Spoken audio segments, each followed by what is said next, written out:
Halo para sedulur, bersama saya Kang Caim dalam Bisek, bicara seputar seks.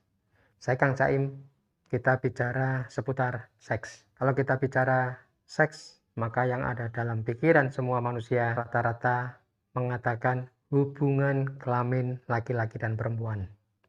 Sebetulnya kalau kita bicara seks, maka kita berbicara alat kelamin. Mari dalam Bisek, bicara seputar seks, kita bahas tentang seputar masalah seks, baik itu masalah alat kelamin, masalah hubungan seksual, dan masalah kelamin dan sekitarnya.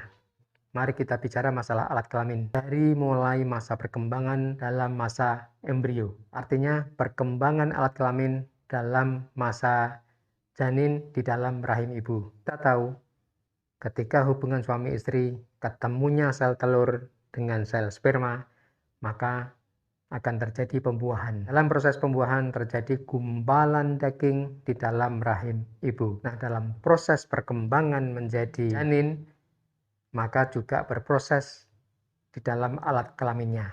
Kita bahas perkembangan alat kelaminnya dalam masa embrio. Dalam perkembangan menjadi alat kelamin, ada beberapa tahapan fase perkembangan, sehingga kemudian menjadi janin laki-laki dan juga ada janin perempuan.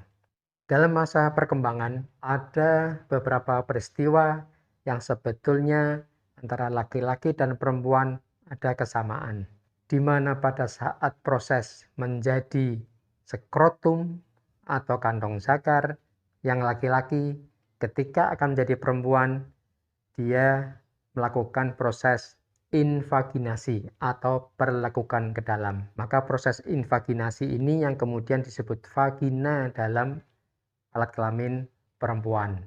Sehingga kantong zakar atau skrotum pemuluh atau sebetulnya ada kesamaan dengan bibir besar vagina.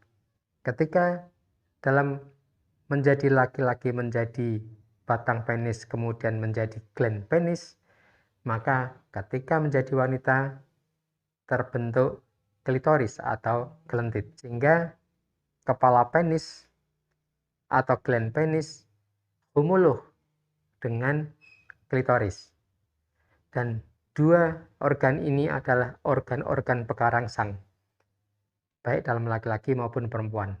Di laki-laki, gland penis adalah organ yang paling pekarangsang dalam masalah rangsangan menuju seksual. Sedangkan klitoris pada perempuan juga adalah organ yang paling pekarangsang dalam proses rangsangan menuju proses hubungan seksual. Nah, dari sini kita tahu bahwa segumpal daging kemudian berproses menjadi laki-laki maupun perempuan, ada beberapa peristiwa sehingga ada kesamaan organ baik pada laki-laki maupun pada perempuan. Nah, berikutnya setelah jadi dewasa, karena perbedaan ras, maka akan terjadi perbedaan-perbedaan ukuran, baik ukuran diameter, ukuran panjang pada laki-laki, kemudian pada perempuan juga adanya perbedaan ukuran kedalaman vagina dan sebagainya. Apa sih yang dimaksud dengan perbedaan-perbedaan itu? Kita tunggu pada pembahasan yang berikutnya. Lebih seru tentunya. Bersama saya Kang Caim dalam Biseks. Bye.